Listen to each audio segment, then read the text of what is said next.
biko ọ bụrụ na ịbata metụgodo ọ bụrụ na ịbata share this program ka anyị nwee a little discussion before we go. Ọ bụrụ na ịbata Precious kedụkwa na otekwana Precious mmecha this broadcast ka ịba o biko ọ bụrụ na ịbata share this program. Ọ bụrụ na ịbata share this program.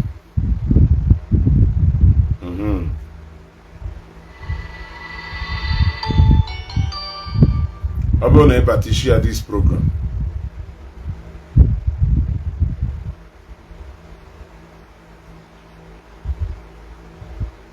Na adụm oke ya Izamaka Ikenna, good morning biko ọ bụrụ na ịbata share this program. Ọ bụrụ na ịbata share this program.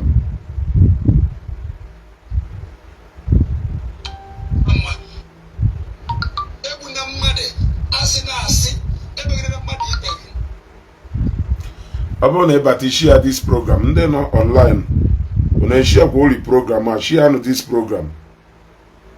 Ọ bụrụ na ịbata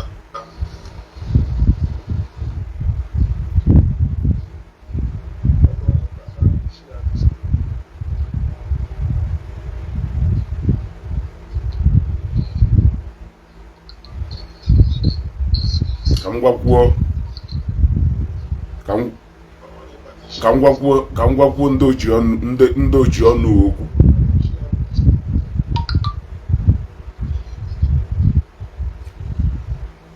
Biko share this program na ọ na ịbata ka m gwakwuo ndị oji ọnụ okwu, because na ọdụgo very clear. It is now very clear that na these people achọ ka Mathias Ezeaku pụta n'ije ojewelu. Unu ejiri any information ewepụtakwuo information, onwekwuo onye jeru ka o mee ife unu feluru ime, unu ebido castigate onye ahụ, unu ebubata. Yes daalụ Precious biko share this program. Ọ bụrụ na ndị a na-watch ife na unu ha na unu share this program, anyị enwe more people here so that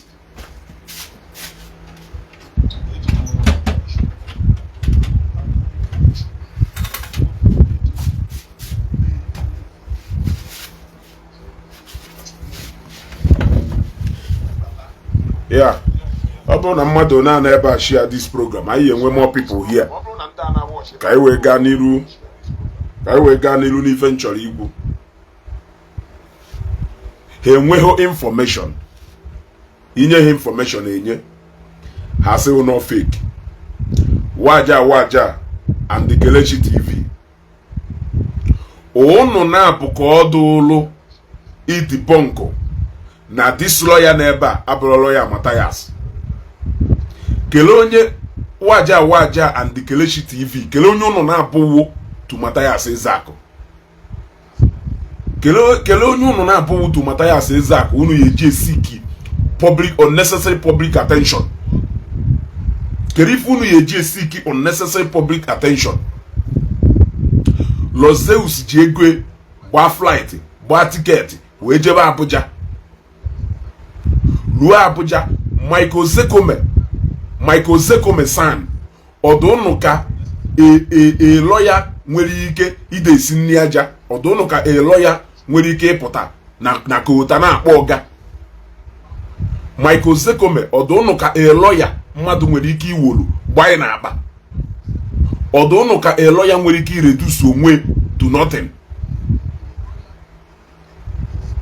Like achọrọ m ịma the basis unu ji wee na-ekwu na this guy n'ebe a abụrụ lawyer Mathias. ọ bụrụ na this guy nọ ebe a na unu na-ekwu na ọ bụ lawyer Mathias, ngwa gosi na lawyer Mathias anyị chọrọ ifie. Ọ bụrụ na this guy nọ ebe a na waja na Kelechi TV na unu na-eti mkpu na-agwa ndị mmadụ na this guy nọ ebe a abụrụ lawyer Mathias, gosi na onye lawyer Mathias anyị chọrọ ifie. Biko ọ bụrụ na ị nọ ebe a, share this video achọrọ ka this video gaa, because na ndị ajọs chọọ ka ha mislead the people now this last minute. Make sure you share this video. On and this program, make sure that you share this video. Yes, Oliver Olites. Yeah, good morning. Oblo na this guy on na this video, do not na this picture. Abulo lawyer Mathias Ezako. Achọrọ nka waja na Kelechi TV. Kosi ayi lawyer Mathias Ezako. Aneso lawyer Mathias Ezo. Ọ bụrụ na na-eso ya eso ka erisi mkpatara eji wee na-eso ya eso. Ifu na ebe a nọ inwe lawyer, ọ bụrụ something do ehidin. Yes, because na mgbe Mathias si ije nke isisi ahụ ojelu, ọ batara Anambra State, ọ na-emeki broadcast, ọ na-emeki, ọ na-ekene ndị mmadụ. He greeted, appreciated this lawyer na ebe a. Ọ kpọrọ afa this man nọ na ebe a. Yes, for this man on ever. Also, I want to thank my lawyer. They know why for this same man never. They don't have good plan for Mathias, especially Kelechi TV. The only plan on well for Mathias who go Mathias will grow page here. He just want to grow his page with Mathias issue. Then waja shall call do relevant with the case Mathias. You don't have any update. You people don't have any information. You don't have any clue. Luxeus as ezigbote onye Igbo ọdụmụmma ndị Igbo na-adụ n'obi. Happy business ye, happy ife ọ na-eme, happy ife niile, spend ego ye, gbaa plane, bata Abuja, kpagharịrị ife niile ọ kpagharịrị. Do you know what it means to secure an appointment with Mike Ozekume? Do you know what it means to have an appointment with Mike Ozekume? Ishena Mike Ozekume, all these pocket lawyers. Yeah? Do you know what it means to secure an appointment with Mike Ozekume? Vic Best Coins. You people couldn't do it. Onye ni munu nwere ike make him step. Onye ni munu nwere ike make him this step. Luxeus make. None of you could even waja could not even book a flight from Ghana to Abuja. Kelechi TV cannot even book a flight from Owerri to Abuja. Manya uruzie ni loleba allow her Kefo Mathias. None of you people has even make an effort to get in contact with the Mathias Ezako lawyer. You don't know his lawyer. You don't know anything about this case. Then somebody who should know to you are welcome. We should know the one now. You see? You people don't know the lawyer. You people don't know anything about this case. You people are dark as far as this case is concerned. Then Luxeus wepụta resources here from out there. Oso okwu na-enye mkpọtụ unu na-enye na Facebook o. Oso okwu na-enye mkpọtụ a unu na-enye na Facebook. No, as ezigbote onye Igbo, ife ndị Igbo na-amasị. Zeus si na akpa wepụta ego wee jebe Abuja. Rich Ugwu, you are welcome. Good morning. Because share this broadcast. Achọrọ nka tag ya eziokwu bụ ndụ. Waja. Tag ya Luxeus. No Luxeus, sorry. Tag ya Kelechi TV na program. Which kind of people they fa? Atahomo vida post oge shi okeke nchakakwuru. O sere waja come out and tell your people the truth. Yeah, what Ebelechi. Good morning. You are welcome. Eh? Osele, waja, come out and tell your people the truth. Stop misleading your people. Stop misleading your followers. I don't want to call them gullible. Stop misleading these guys. Tell these guys the truth. Tell these guys the level and the nature of case Mathias got himself into. Tell these people that it is no more the case of Ebuka Obi or Akosayon. Tell them the truth. Tell them the truth. They need to know the truth about this case so that they can know how to start helping Matthias Ezeaku. Tell them the truth. You don't want to tell them the truth. You want to keep romancing the ego of your followers with lies. Victor Ikogu, you are welcome, brother. Yeah? Why do you want to keep romancing their ego with lies? What will you profit you to put all those number of people together and be misleading them with lies? Kelechi TV, what will it profit you? I know you want to grow your page with propaganda. I know you want to grow your page with lies, Kelechi. But at least at this point, can you have a pity on this man called Matthias Ezeaku? Can you have a pity on this man called Matthias Ezeaku? Can you put Matthias Ezeaku in your shoes and think about what this young man is passing through? Have you people noticed the way Ijele Chukwuka made a U-turn from this case? Have you people noticed the way Ijele Chukwuka made a U-turn from this page, from this case? Yeah? How many times have you people seen Ijele Chukwuka mentioning Matthias Ezeaku issue just like he was doing before?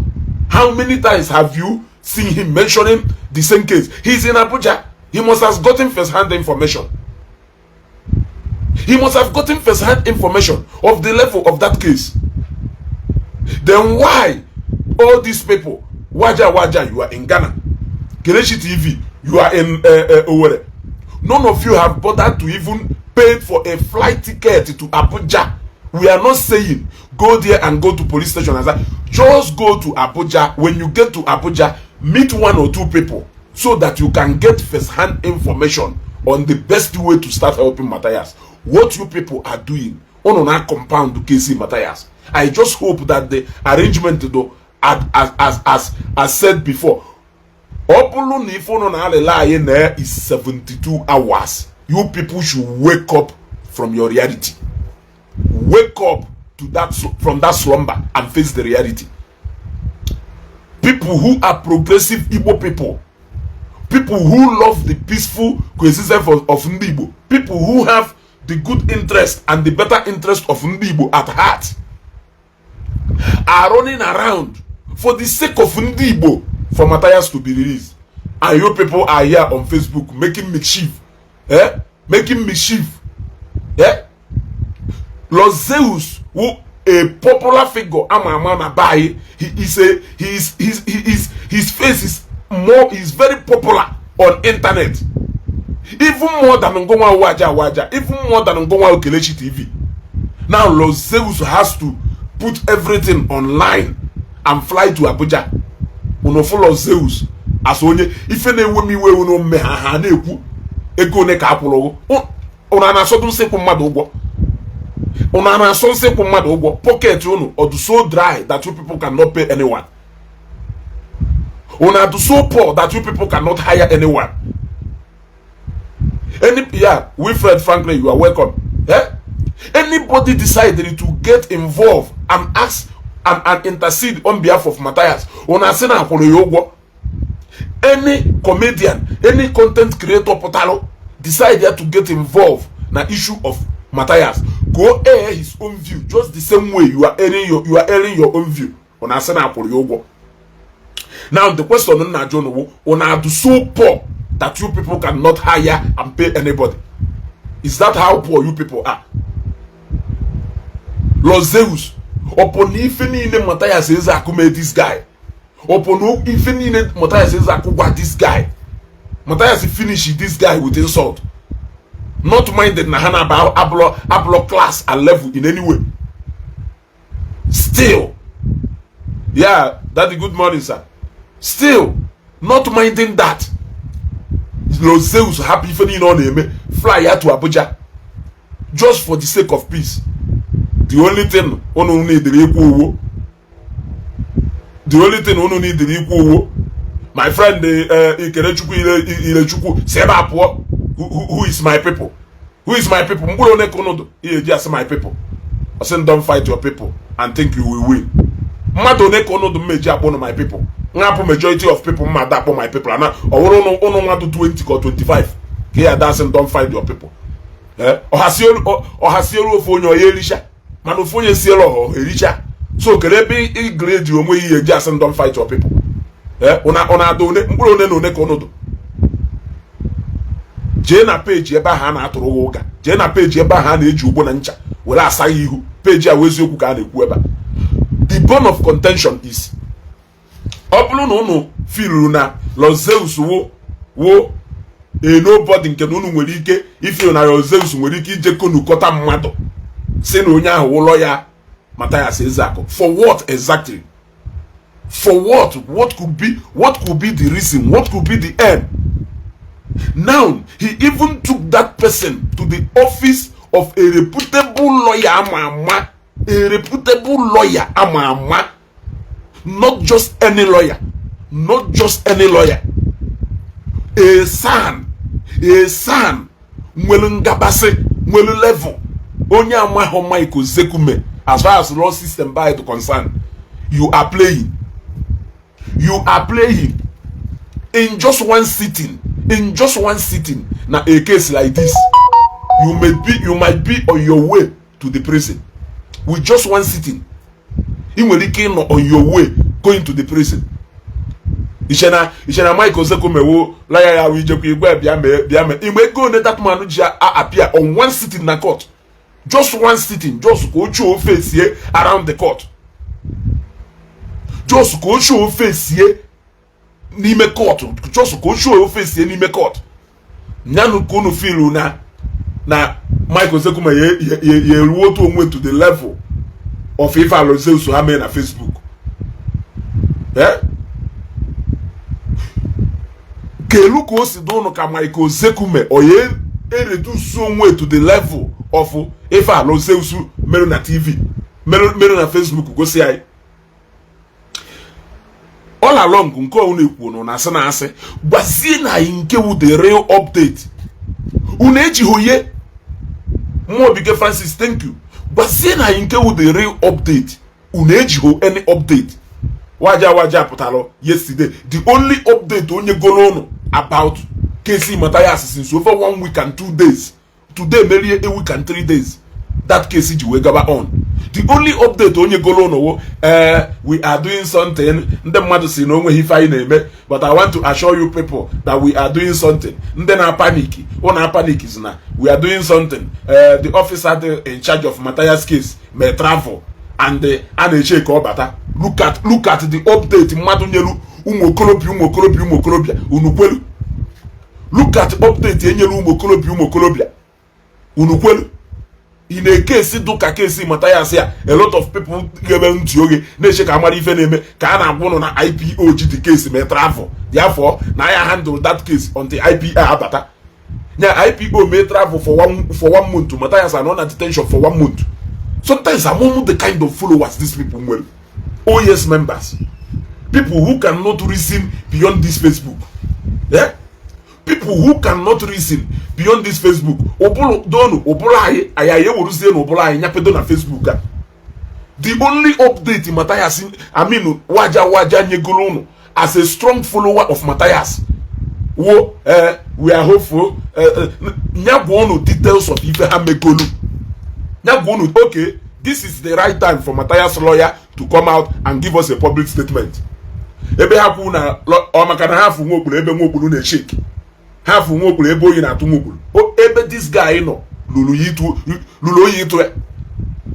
Ebe this lawyer Matthias gusolo keta. Ona fukolo lo shemba kodo ka cathedral. Ona fukolo lo shemba kodo ka cathedral. Lo shemba no mweye do ka Federal High Court Abuja. No wono ka Federal High Court Abuja. Una mukona ground ebe this lawyer ku. Eh? Kedi ife patalo no ye ya ada hatu ya kedi ife patalo no ya ada echiva. Eji mazi na de Kanu sinsi. Barrister Ejiofor and the lawyer Ejimaka now handle that case for over 2 years or for over 2 years. Case yada agiru, case yada agazo, case yada agiru, case yada agazo. The moment they had involved how Michael Zekume na that case, within 1 month, 2 months, 3 months, eto a case name judgment, eto a case name judgment, eto a case name judgment. One day, obulile, you will know your level, you will know your pocket, You will know onye before you can manage to afford Michael Sekome San chief as your attorney. You will know your level. Oblongongo mas. Oblo lawyers ni ya like engage. Oblo lawyers ni ya like engage. Onwe the nature of case ye enwe. Onwe ike probably this guy na eba kita.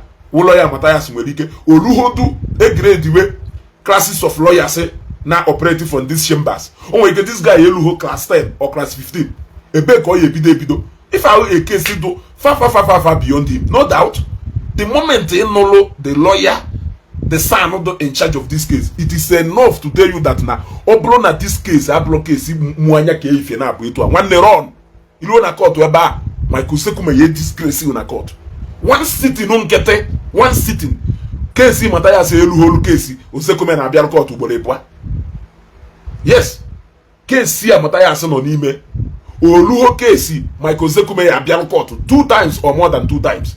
In fact, this kind of case nwere ike o send there even o nwere ike manya emena the public appearance na court. O nwere ike send there one of lawyers oma na nda awunde jeje habieba, but the fact still remains that na Mike Sekome San is the one who is in charge of this case. Waja na Kelechi TV. Kelechi na acho ifo yeji we grow page ye. Osho do ka Matthias pota. Osho ka Matthias pota. Matthias pota ha pota. Game over. Matthias pota game over. Even a little information doka who is Matthias lawyer.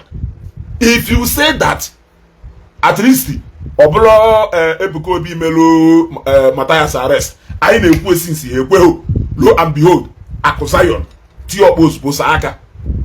Akusayon ti okposaka inter Facebook gbari use pwa. Onofu na na-ekwu okwu, ana account ife na-ekwu. Today onye ọ na-afugo no Akusayon melu Matthias arrest. Orugodo na unu na-ekwu na ha Akusayon. At least unu afugo mmadu. Gosi okay, je no kpọta ofu agburu na nkwo. Chere na akwa lawyer yibe. Sizie na ino onye lawyer Matthias. Yes, ebe ọ na presentere ako. Na front ako.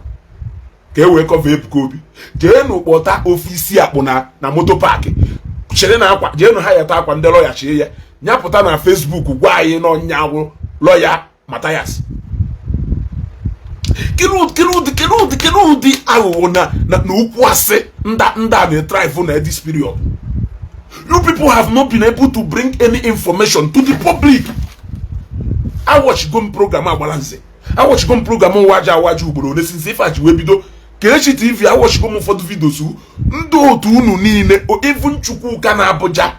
The moment I arrest Matthias na brag no kpogo master prophet no kpogo nya no yeru 24 hours na everybody ya buy na action according to oge ayi watch here oge echi okeke njaka finish ha na this video mposturu o finish ha complete because I'm like mmado na atu okwu ase epụta ya na atu okwu ase iwolu confidence na atu ase iwo confidence na atu ase nwa ha ase karịrị ase eji confidence wela ase.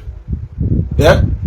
Since I na ma wash unu kumfu unye nwere ike inye a clear information from your side. Okay, na Matthias na ebe do otu a na enwe meeting na Monday. Okay, na anyị jụrụ ajụ, we are trying to file akwụkwọ to court. We are trying to do this. Nye na that information. Una nezo yezo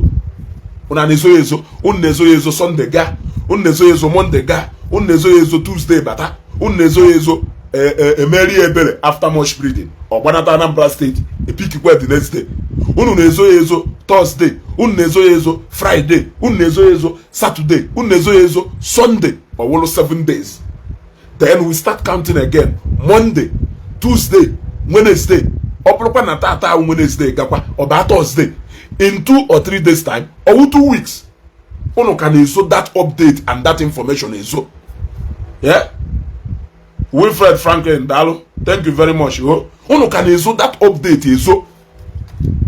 Gullible followers in eso no ma mo like ntu nsuwekwu no bolo ha no na Facebook ka anya pedorie because na follow program agbaranze na follow program waja na follow program nda. O nwere ụfọdụ ife ha ya ada ekwu n'ọnụ afụ kọmentị ndị mmadụ asị m hey na ndị ahụ ndị chọọ ka a na-eromansị dị ya ego ịghọtago na ndị ahụ ndị yes ha chọrọ asị pịaba na ha asị ahụ asị ekwugo nya na mbụ sị na arrest Ebuka Obi kịta because of the kind of somebody or because of the kind of followership onwelu even though na Mathias they claim no onwe that followership but reality on the ground they go see that onwe ife ọwụ apart from this Facebook entertainment ọ na-eme ndị mmadụ Chinedu Mporinus daalụ apart from this Facebook entertainment he is simply a comedian who doesn't want to realize and understand his talent. He is an entertainer. People are enjoying the way we are entertaining on Hanifa Onegu. A lot of people take it serious. They started following him. Onanya funo go followers. Or see okay, since na go followers. Let me develop on this comedy. Or develop way. Or do haka asin or do serious. You came back, Chinedu Ndalu. You came back as popular as you were. So also na Ebuka Obi jelo obodo yiwo. Jerusalem kogono na bata. Osugbo ọdarụ na airport. Ozugbo ọdarụ na airport. Mmadụ niile chọrọ ịbịatu moto ihe enye hodu ihe efe ka ọ na-akpọ moto. That is example of somebody nwere followership. Nyaka Mathias batala Abuja onwehodu ndị nọ na airport ọpụ na-ama incident sọrandụrụ ọpụpụ ya na-agbala egbe mee ife niile. Ịghọtago? That is because the guy was afụrụ nye ọpụọ ịghọtago nya ka ọ na-abata onweodu ndị nọ na airport na-eche nọọsụ onye nya na onye bụ akpa ebere Chukwu Jacqueline daalụ now oge ọ batara mkpọ ịmakwa ife hụ na mkpọwụ stronghold mkpọwụ ebe obi mkpọwụ ebe ọ suppose ịdụ more popular na mkpọ ka abịa burie na mkpọ ka that incident merụ ọ suppose na ọ na-abata mkpọ atmosphere ebe niile echenjie nya ka ọ batakwụ n'elu moto na-efere ikuku aka ọ na-eme ife a nji iwo bata oke nya ka ọ batara kwuru n'elu na-efere ikuku aka ụna afọ belly that no onwe ife na-eme reality on the ground will always prove you people wrong. Gosi na onye wu lawyer Mathias si gosizi ya onye wu lawyer Mathias ebe kwu na this lawyer wu fake. Very good morning sir. Good morning Ezigbo. All the man sir. Otego mwepụrụ ọnụ n'ife gbasara okwu a. Otego mụnwa personally wepụrụ ọnụ kpamkpam icheke ifu na the man who say anything from me gbasara this matter. The last time m kwuru okwu bụ mgbe m yọrọ Akụ Zion fa na ndị ọzọ. It's true na Akụ Zion gosiri onwe ya but it's obvious na enwekwa other people na brostos Akụ Zion. Yes, very clear. Mana after phone calls, ọ dịka phone call me ada work. Onwere echo ige ntị. I made a live video wee sị ha egbu eme iwe enye m isi. Fabiko si mechie okwu a. Ibe nji etisi mechie okwu a bụ na there are other things pụtabazi enu na ya. Yes. Nwa afọ na a ga-arapụzi ife a na-ekwukwu bụ ife ọzọ. Mgbe ndị maka information dị na phone nụba maka terrorism and other things. So na nke a karịkwa. So I try to tell them ha biko si mechie okwu a. Si rapụ onye ọbụla eji ka ọ naba ka anyị birikwa n'udo. Onwegodo onye a na-akpọ ihe a na-akpọkarị mana ọ bụrụ ya bụ the issue. I also try to beg ndị na-akpọrị ndị mmadụ si unu akpọsara ndị mmadụ iyi unu emezina comment dị somehow ma ndị na-eme post na-ekwu so many things na-etereti n'elu naanị. And I told them ọ bụ na ị ga-echeta na I know you watched the video. Yes, I watched it. Na ihe a unu na-eme na worsen case this young man. Biko ama m na iwe na-ewe unu na-emela onye arrest mana biko kwụsịgodo na okwu ọjọọ kwụsịgodu na okwu ọjọọ ka anyị ma ma udo ọ ga-adị ke ndị isi fa kwụsị okwu ọjọọ fa akwụsịgo wee rue taa. Now ejegidekwa ije nwanne nya o yọgidekwa ayịyọ megide ihe dị na ya ọ dị ka ije enwebe gị isi ọ dịtụkwa ka ije enwebe gị isi vasị na egwu na-atụ ndị ini na egwu na-atụ ndị Zion maka 72 hours ultimatum. Must you say that? Must you say that? Kịta ụfọdụ ekwechirigozi na 72 hours ga-agalili before ekwubezie. Because when I watch this video, share this video. Now, aka m na-ayọkwa ahịhịa m na-ayọ sọsọ ahịhịa ka m na-ayọ n'okwu a. I'm still begging. Thank God, when I was called to submit my own petition, I refused to submit petition. So aka m adịrị ya. But I am still begging. Onye mejọrọ nya wetu obi. Ndị a na-akpọ iyi na-etretin mmadụ. Ụbọchị amụkwa ọnụ dike na mba ka a mụrụ ibie o. Ụbọchị amụ dike na mba ka a mụrụ ibie. Ụfọdụ nwere ike na-eje ụka na-akakpọ anya mana mụ nwa ada akakpọ anya. And that is why m ji ekwusi ọgụ na mgba ka ebe ọ edu anyị je. Wetue n'obi. Ulu enu down ka emekana ihe aka ihe ụmụnne. The more I use nasty words, the more I bamboo na internet, the more onye ejeji na ata afọ. Enwe m okwukwe o, enwesi m okwukwe ike na tata gafe echi ma agafe ogo ebio. That is my own belief based on contacts emegolo eme na oku akpọrọ akpọ na ihe ndị ọzọ na biko ayọgolo ayọ. Mana ọ ga-ekwe mme ka ndị a na-eti igba ọgụ beating the drums of war, ọ ga-ekwe mme ka ha pipe walo. Adam ekwukwa ma onye nwa bụ lọya onye nwa maọbụ onye nwa bụrụ lọya. Ọ bụrụ ife m bịara ikwu na ma ọ bụ lọya ya o ma ọ bụrụ lọya ya o nwere ife ikwu isi ndị so na ọ bụrụ lọya ya fagosi anyị nke bụ lọya. Nke bụ lọya, yes. Mana bụrụzi bụ the important thing now. The important thing bụ biko nu nwoke ka nna ayọ biko, nwaanyị ka nna ayọ biko, ndị mgbago ka nna ayọ biko, ndị mgbada ka nna ayọ biko, ndị ji mmadụ ka nna ayọ biko, ndị na-ewe iwe na-eji onye nkefe ka nna ayọ biko. Biko nu ụtọ ka atọba atọta ife. When I rush to that place, send me that. They should send it as better. Yes, to know. Huh? Yes, they should send the data direct. That is so I'm not. The beg do phone. Oh, okay. Daddy. Amana na ejidezi ife afọ na phone nwoke bai aka. Ife nwa afọ na phone ye na omume ndị otie mgbe a bịara ịkpụrụ ya. Okwu na ụka karịa. Mana polisi ya bụ mmadụ kafa bụ. Yes. Polisi ya bụ mmadụ kafa bụ. Anyị jikọkwa aka yọbakwafa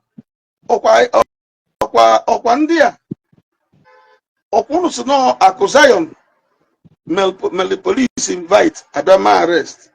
Akụ Zion si na ya agba alụgo, Ebuka Obi si na ya agba alụgo. Biko si anụ nụrụ rapụzi alụ na ya onye ka anyị naba. Ife nwa ụnụ fụ na fon ya biko menụ ka ọnụ na-afụrụ ya. Information nwa menụ ka ọnụ na-afụrụ ya. Ka ebili mmiri adajụwa ife mma ayọgide bika obie. Nwere ya sị m na ya afụgo nka m bịa na Bambog. Ana m Bambog ume ọ dị m. Ume ọ dị m ji Bambog. Ayọ ka m na-ayọ. Ndị na-akpọ mmadụ iyi kwụsị. ndị na-eteretụ na mmadụ na-eyi mmadụ egwu kwụsị na onye na-eyi egwu abụrụ abịara abịa n'ala Igbo otu isi bụrụ onye Igbo ka o si bụrụ onye Igbo ọ bụgo na Igbo dike ụbọchị amụ dike na mba ka amụkwara ibie na mba ọzọ ị mara onye ị na-eyi egwu ị mara ka o si kwado so si kwụsị gbogbogbogbogbogbogbogbogbo niile a ekwenye m na-enwe ndajụ ndị na-aba mba n'anya isi na-ekwugheri ọ bụ na ha mechinata ọnụ ha dịka m kwuru last week chetakwa na m kwuru na live video last week before arapịa nke izi before arapịa nke izi